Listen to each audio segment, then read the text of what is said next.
Obala Jaden yagambye Jaden no mulabi mbaka kubisa kizigo nekakontola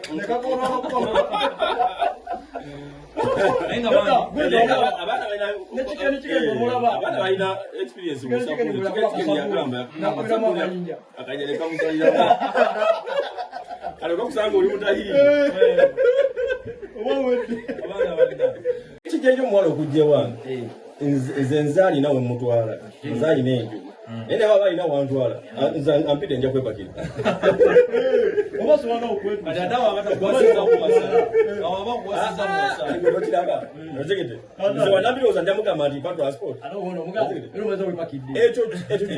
kugamba kya butonde nti omusajja yalina waka ya quality nozegete naye nga transport si mubi